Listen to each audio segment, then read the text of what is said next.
Hey, NOSA community, it is Shamika and I am back and we're going to go ahead and get into it. Welcome back to the NOSA group community. My name is Shamika and I am the creator and founder of the NOSA group. And today, and probably for the rest of the week, we're going to be talking about more in-depth stuff. I'm going to show you guys some actual samples.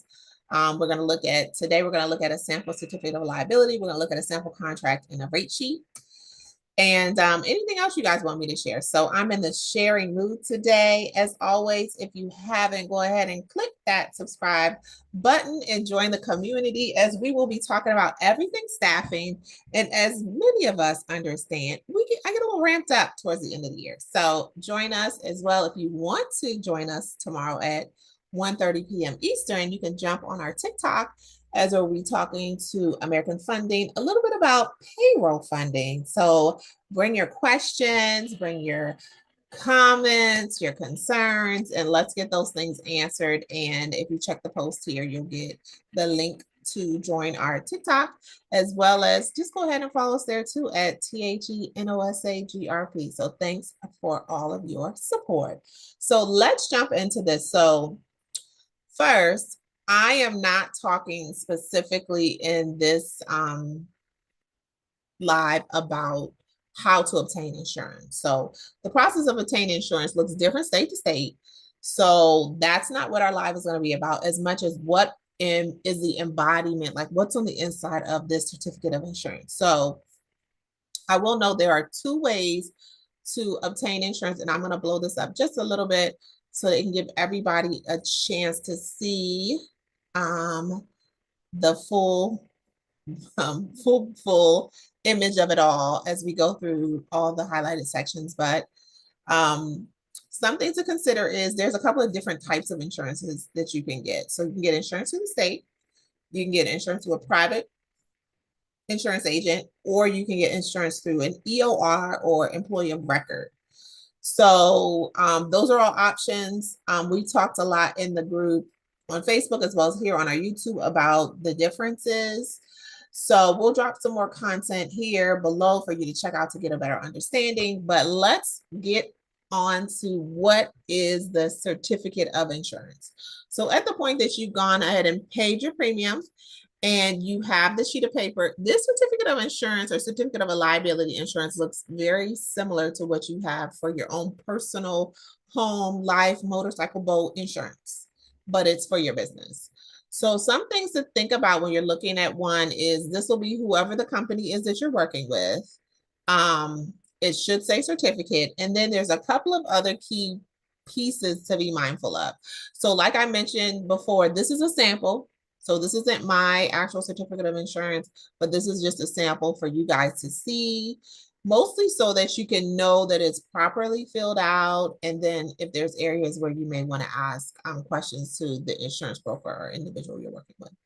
So of course you want to have a date. So this is like the date, the start date when it began, the beginning of the service, right? And then it goes into some of the general language you see on certificates of insurance.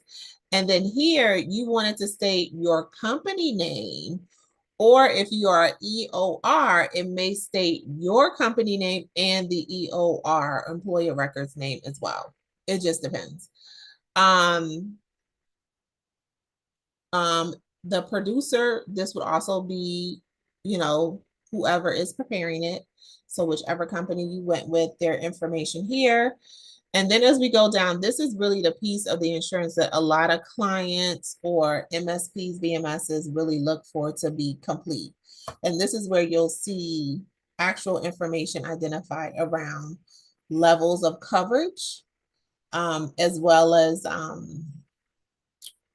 any area where you may not have coverage, right? So like you see some X's, some red marks, or red types here, and then you also see some blanks. So a lot of times people have separate policies, so you can get, and then the best example would be sometimes it's better to get your car insurance and your house insurance on two separate policies for whatever reason.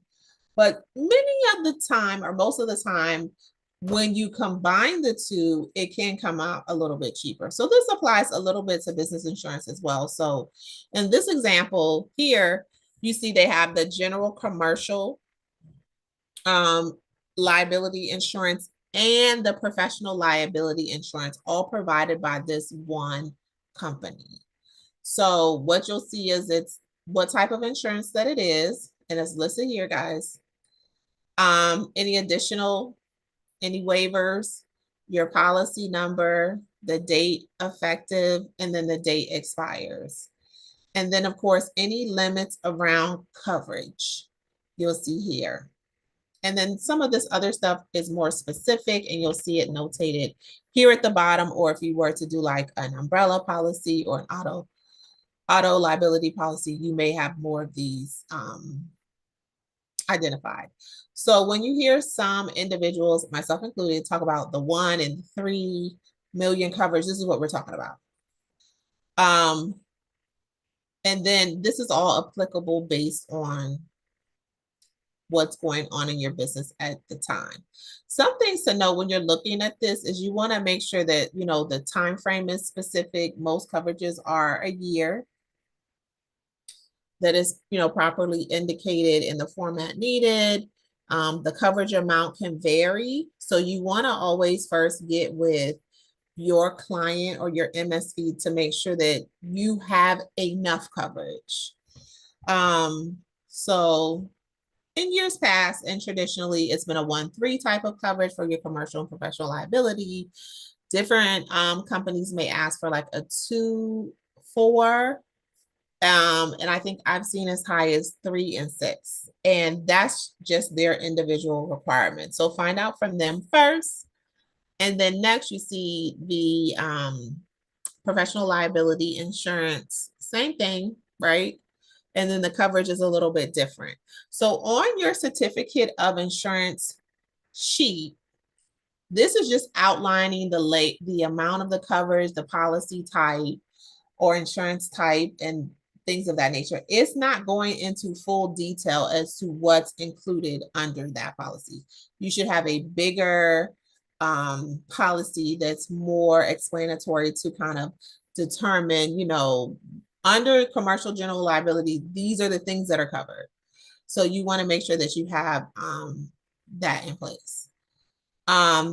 This one isn't covered, but I know some clients are asking for their staffing agencies that they work with to have this type of coverage. So this is kind of the automobile insurance coverage. And it gets a little tricky when you talk about automobile insurance coverage. And it's really where you want to make sure that you have a clear understanding of, you know, what's covered, when it's covered, and when it's not covered. When you're sending employees out.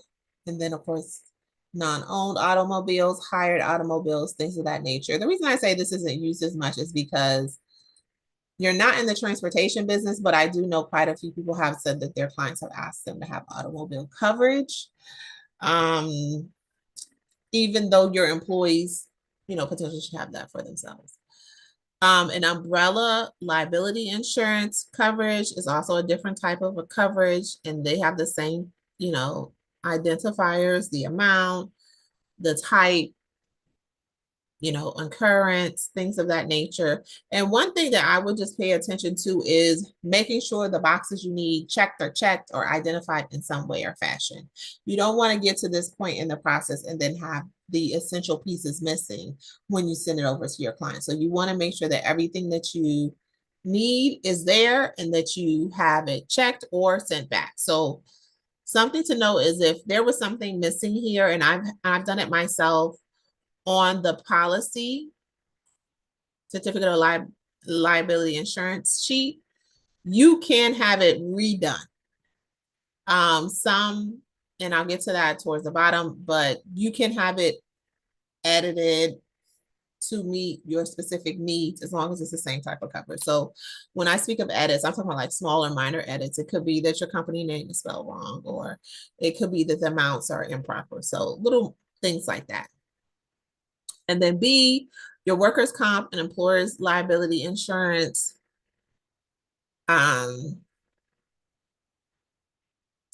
again, policy number, effective dates, and then amounts for each accident, disease, employee disease policy limit. And some of these, reading them off the top of your head, you may not understand, but there should be clear definitions in the actual full package that you get or application that you submit to your client. So description of operation, locations, vehicles, etc. So on here, this is the one that was used for us for career staff. You want to list all of the companies that may ask you to list them as on your policy. So this is where, you know, we've put them in, they have requested to be added as additional insurers. So this is where the company put them. And this is typically where they would put, you know, kind of that piece of it. And then of course the parent company would be, you know, whoever that is. It could be a career staff or a manifest who would be the ultimate certificate holder, or your company, just depending on your circumstances. And then of course you always want a signature. Most of the time your insurance certificate of insurance are just one pagers, and probably in the next video I'll share a little bit about the application process that gets you to the insurance, to give you a better idea of some potential questions that you may have asked of you from insurers, so that you're able to get more information. So I hope that helps. As always, we're going to be having the in-depth conversation, unpacking a lot this month, and really allowing you guys to get more in-depth as far as starting your healthcare staffing business, revamping it, you know, kickstarting it, if it's been going a little bit slow for you, so you have a better understanding of the business side of healthcare staffing. As always, thanks for being a part of the community, and we will be chatting with you